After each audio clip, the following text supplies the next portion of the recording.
Bree with Califia Candle Company. I've had a few people request for me to show how I package my concrete candles for shipping, so I figured I would show you guys that today as I'm kind of cleaning and organizing my candle studio. If that's something you're interested in, just keep on watching and I hope you enjoy. So of course there are many different ways that you can package your products. I'll just share with you what has worked the best for me, and that is packing peanuts. The way that I figured this out was actually by doing some testing before I launched. My husband and I were testing out various packaging methods. We packaged up candles as if we were going to ship them out and then took the boxes outside and dropped them on the ground to see what would protect the candle the most, and it ended up being the packing peanuts. So these are the ones that I use. They are from Uline. They're actually made out of cornstarch, so they can be dissolved in warm water, which I think is really cool and eco-friendly. And yeah, I've just had the best luck with those so far. I have not had a candle arrive damaged or broken yet. The next important component in regards to having a durable package is going to be your boxes. I order mine from Uline. These are the 200-pound test boxes, and I really like them. I did try ordering from Amazon at one point just to see what they were like, and they were not that great. They were kind of thin and flimsy, so I definitely prefer the Uline ones. They are really thick and strong, and they offer a ton of sizes as well, which brings me to my next point. If you have absolutely no idea, like me when I first started, what size boxes you need, I think the best thing you can do is take physical measurements of your product and then just try to keep in mind that you're going to need space all around your product in the box for your packing peanuts or whatever material you're going to be using, and then go from there. Once you've figured that out, you can start thinking, okay, well, what if they order 2 of that? Then what box do I think would work for that?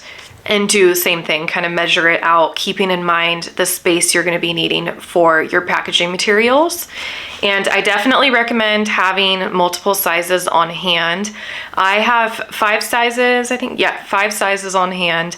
I have used them all. So definitely recommend that because you don't know what kind of combinations of products people are going to be ordering. So you do want to be prepared. I will leave the sizes that I use down below in the description box, but just know, obviously it's going to differ for everybody. So this is what I use instead of traditional bubble wrap. It's a much more eco-friendly option. And they do have it available on Amazon without this setup. You can just get a roll of the actual product. But I do like this because you get more product, and this whole thing, there's a little knob on here, the other side you can't see, but it creates tension. So when you pull the honeycomb paper out, the tension is going to help pull it apart and open up all of these little holes, and that is what is going to protect your product. And then there's the little tissue paper roll as well, just for some added protection. So in this bin, I have all of my shipping supplies, starting with a scale. You definitely need a scale for weighing your packages before you print out your shipping label. I keep that one separate from the one that I use for my wax measuring, just so it doesn't get all gross. I have packing tape. I am going to be looking into the water activated tape. I've been meaning to do that, so that is on my to-do list for this year. I have a large black ink pad that I use for my logo stamp. This I got off of Etsy, and I use it on all of my shipping boxes, and I love it. I also have a couple different sizes of my logo stamps. These are from Zazzle.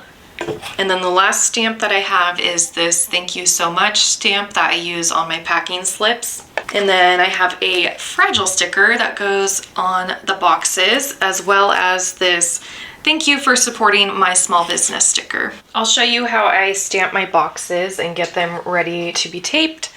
So I just take my logo stamp, and I always make sure that the numbers and all of the words are on the bottom of the box. It doesn't really matter, but just for looks. So I do that, and then I flip it over and then do the same thing on the other side, so that when I fold the box up, they're going to be on opposite sides. And then on the link side, I put a fragile sticker on both sides, just because I feel like Never be too sure. All right, now I'm gonna tape up my box. I'm not the best taper, so don't judge my taping job, but I always make sure that the tape lines up with the fragile sticker and not my logo, because I would rather have the tape over the sticker so my logo stays pretty. And so I'm starting on the bottom of the box, and I'm just gonna hold my tape here in the middle, pull it down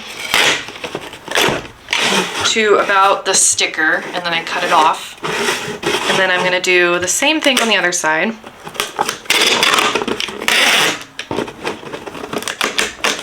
Cut it off, press down, and then I take another strip the whole way across. Sorry, I know that noise is very annoying. And then I just push down, make sure that it's sticking really well. And now we're ready for peanuts. So my first layer of packing peanuts is gonna be just enough to cover the bottom, because I wanna make sure that my candle is not going to be touching the bottom of the box itself. I want it to be resting on a little bed of packing peanuts, so just like that. So now I've ripped off about this much of the honeycomb paper. And before I roll my candle up in it, I am gonna put on a dust cover. So I actually make these myself on plantable seed paper that I get from Etsy. I'll have it linked down below. And then I cut them out on my Cricut.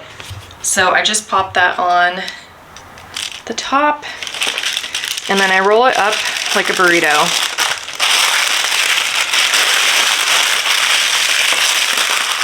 Just like that. And then I'm gonna go ahead and put it on that bed of packing peanuts, nestle it in there. And then all of this entire space around the candle, I'm gonna stuff with packing peanuts. And I really push them down on the side to make sure that they're going all the way down. You wanna have this packed tight. You want this to be packed tight so that when you go to shake the box, your product is not going to be moving in there. That is how you're going to make sure that it stays nice and snug. If you were to just throw the peanuts in there like this and tape it up, your product is definitely going to move around in there, and that's where you risk a chance of it breaking. Now that my package is full of peanuts, I made sure there was a good little layer on top. And then at this point, I would typically add in my packing slip, but I don't have one since this is just an example. And then I will throw in a wax melt sample. These are new. I did launch my wax melts last week. So now every package gets a little sample in a scent they didn't order. And then also a sticker.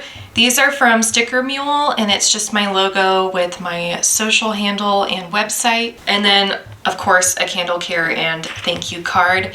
I do make these myself, and I actually made a couple designs and I have them available on an Etsy digital download shop. If you're interested, I'll have it linked down below. And then our box is ready to be closed up. And for the sake of saving this box, I'm not gonna tape it, but of course you would just squish all of this down and then run the tape across as we did on the bottom of the box. Well, that is it for this video. I hope you guys found it helpful, and if you did, please give it a like and subscribe, and I'll see you guys soon. Have a wonderful day.